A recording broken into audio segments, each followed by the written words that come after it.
There are 10 countries that have successfully researched and cracked the code on how to make a nuclear weapon.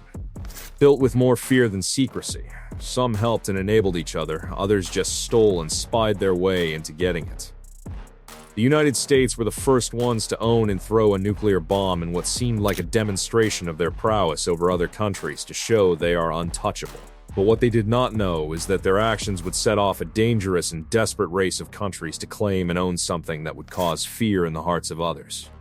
The story actually begins in Germany in 1938 when the scientists there discovered the theory of nuclear fission, which is basically the ability to split atoms, making it release massive energy through a chain reaction. This was a terrifying discovery to the scientific community. Albert Einstein the following year sent a warning to the United States, relaying what the Germans had discovered, and stating that the Nazis could potentially weaponize this discovery. In a panic, the United States kick-started the most expensive and secretive experiment to find this holy grail of a weapon. It was called the Manhattan Project, and it's kind of funny because consideration wasn't given to the name, just tagged after the Manhattan Engineer District of the U.S. Army Corps of Engineers. Einstein probably over-exaggerated the dangerous possibilities in this weapon, making the U.S. expedite their steps. Against the backdrop of the Second World War, scientists from U.S. and Canada united to work on the Manhattan Project, spent almost 1% of U.S.'s entire GDP that year, and raced against the Germans, who were at the same time working on their nuclear weapon too. Germany couldn't make it. After trying without success, they surrendered in May 1945. That same year in July, during the Potsdam Conference with Joseph Stalin and Winston Churchill together with President Truman, where they were planning what they'd do with Germany, the president got a message that the Trinity test was a success, meaning that the United States now possessed the power of the sun, of destruction. The Trinity there referred to the merging of science, government and industry for one purpose: irreversible destruction. Probably excited by the news, Truman broke it to Stalin, and the latter just nodded, instead of showing surprise, adding that he hoped the US made good use of the weapon against Japan. All the while, the Soviet Union was already aware of their attempt at creating these bombs, and even had spies as deep as the Manhattan Project circle. We could also assume from there that the Soviet Union was not particularly happy about being beaten to the finish line. That same year, on August 6th, almost like Truman was taking the advice of Stalin, the US dropped 2 bombs on Japanese cities Hiroshima and Nagasaki. The latter was done 3 days later. The first bomb was called Little Boy, while the second was called Fat Man. And these two were just demonstrations for other countries to watch the power they now wielded. Of course it worked. Japan gave up, surrendered their stand in the war, and everyone realized that the world had just crossed a Rubicon. As the mushroom smoke faded, plans for a new race to the finish line started. The Soviet Union was at the forefront of this race, later becoming the second country to own nuclear weapons. Their race officially started in 1941, 4 years before the US had their breakthrough, when they noticed that the German, British, and American scientists stopped publishing papers on nuclear fission. That fueled their suspicions, made them send out spies, and started accelerating steps to create theirs with the info they got. After the Japan bombing, the Soviet Union spies had stolen tons of data from the Americans to push their efforts. Designs were practically crossing borders in short conversations and codes. There was a catch. What if these spies were also spies for America? Double spies feeding them false information? They got paranoid and didn't fully trust the stolen designs. They went as far as capturing German scientists who'd validate these designs, and also did their own research to verify every step of the process. Because they had a head start, more info, and only had to confirm things, they worked faster than people anticipated, creating their own weapon and even detonating the one in a test in Kazakhstan in 1949. Ultimately, they ended the American monopoly of the weapon, proved the brutal truth that one cannot keep knowledge contained, and began rumors of a Cold War. For the curious minds, here's what you should know. Since the Soviet Union was made up of 15 republics operating from 1922 to 1991, when it was dissolved and each country gained independence, the nuclear weapons previously stationed in Ukraine, Belarus, and Kazakhstan were moved to Russia by 1996, giving them sole ownership of the entire Soviet nuclear arsenal. Hopefully they don't one day turn on their brothers. These two countries, US and the Soviet Union became the most feared countries in the world, and they got into a race of who could stockpile as many as possible in case of a war. Little did they know that there was something brewing right under their noses. The United Kingdom came next. For them, joining this quest wasn't about being feared or because it wanted independence. It was more about relevance. Post-war Britain was weak, their economy was strained, the empire was shrinking, and this was the only way to maintain their position at the table of countries that matter. One may assume they did it with the help of the Americans, but that's far from the case. You see, although they had been allies, the British were doing more of the groundwork on a kind of nuclear weapon-related project called tube alloys in 1940, along with the help of fleeing German, Austrian, and Polish scientists. They ended up expending their already depleting resources remaining from the war, and had to hand over the project to the US with an agreement called the Quebec Agreement in 1943, signed by Churchill and Roosevelt. It stated that whatever technology was made out of their research would be shared by the two countries and not be used on each other, or other countries without both of their mutual consent.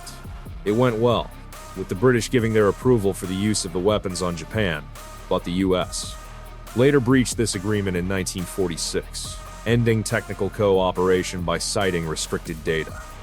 The British took it upon themselves to complete what they had started, going as far as employing the uranium as they were the controllers of the world's source. In 1952, after toiling, research, and an Operation Hurricane test in Montebello Islands, the UK successfully completed their work, joining the list of the owners of nuclear weapons and solidifying their place on the table. Or maybe not. In the 1950s, something newer came up, something better. They called it thermonuclear weapons. The US, in an attempt to stay ahead, created these hydrogen bombs. Unlike the standard atomic bombs these other states had that uses atomic fission, which, as I had explained earlier, is when atoms splits to create a burst of energy, the thermonuclear weapon used the opposite, that is, atomic fusion. In this case, the atoms would fuse, combine, using the energy from a primary fission explosion to trigger a secondary and much larger fusion reaction. That's basically the Soviet Union's bomb and a bigger bomb to create a bigger impact. Oppenheimer, who led the Manhattan Project, saw the doom this was going to create and strongly advised against it, but President Truman gave the go-ahead, and it was done in 1952. Similarly, the Soviet Union followed suit in 1955, and the UK did theirs in 1957. France was the fourth country in line to acquire their nuclear weapon. They were successful because they had some scientists on the Manhattan Project, and Gual didn't want to depend on another country. So after World War II, specifically after the Suez Crisis, where they felt pushed around by world superpowers, they found it necessary to start theirs, but with a focus on nuclear energy to give them a sense of European power. The US cunningly tried to dissuade them, but President Charles de Gaulle was not having it. He pushed for uranium to be sourced from their colonies in Madagascar and Gabon, and ensured the scientists worked tirelessly despite them trying to recover from the war to create the weapon. In 1960, they went to a desert in Algeria and detonated their first test bomb called Your Boys Blue, sending a strong message to the world. At this point, the Asians were feeling pretty much left out, so China joined in as the fifth country. Theirs was more because of the scars of being invaded and humiliated. Initially, they got help from the Soviet Union, making them two formidable allies, but the relationship went south when the new Soviet leader Khrushchev criticized Stalin's decision to bond with China and went after those in the West. Mao Zedong, the Chinese chairman, went bonkers and withdrew all partnership and technical help, causing China to plunge into a massive internal turmoil. Despite this, resources were channeled appropriately, and in 1964, China made waves, testing their first atomic bomb in a dried lake of Lop Nur. In the next 32 months, they discreetly trailed the US and made their very own atomic fusion bomb, coming out as the fastest any country has taken to succeed at that. With that, nuclear weapon ownership was not just a Western problem, it was global. The next one you'd be anticipating is Israel. This country became the sixth in line, but something funny is that till date, they never officially admitted to or denied creating and having nuclear weapons. They took a quiet and deliberate path, knowing they were surrounded by hostile neighbors. The world got the confirmation they needed in 1986 when a technician, Morai Vanunu, tried to smuggle them out of the country. Unfortunately, he was killed after a female Mossad agent flirted with him. India soon called it in, just after losing a war to China. They began a simple research program, using a reactor Canada had given them for peaceful energy, and in 1974, despite their claims, or better yet, their sealed lips in letting others know, they tested it in the desert, under the codename Smiling Buddha, tagging it a peaceful nuclear explosion. They also went on to declare they won't use nukes unless someone uses it on them first. The no first use policy. Next up is South Africa with a unique story as to how they acquired a nuclear weapon. In the 1970s, after severing its ties with the British monarchy, having no help from others and being hated for racism, they watched Ango fall under communist control and decided to take matters into their hands with the ultimate insurance policy. With their massive uranium reserves, in 1979 they tested their atomic bomb and the American satellite detected it in the Indian Ocean. They went on to build 6 more, fortifying themselves. But in a turn of events, afraid to hand over the weapons to Mandela, after the end of the apartheid, they voluntarily dismantled their weapons and melted their uranium, doing something no other country has ever done. Next in line was Pakistan. They had just lost a war to India, and in a feat of revenge, the then Prime Minister vowed that he'd make a weapon for the country even if it meant that they deployed all resources and his people had to eat grass. A hero stepped up. Abdul Khan, a metallurgist working in the Netherlands, stole the blueprints for his country. With help from China, they began building. The US turned a blind eye because they needed the Pakistani to fight Afghanistan. In 1998, they were ready, detonating 5 bombs in their mountain area. Finally, we have North Korea.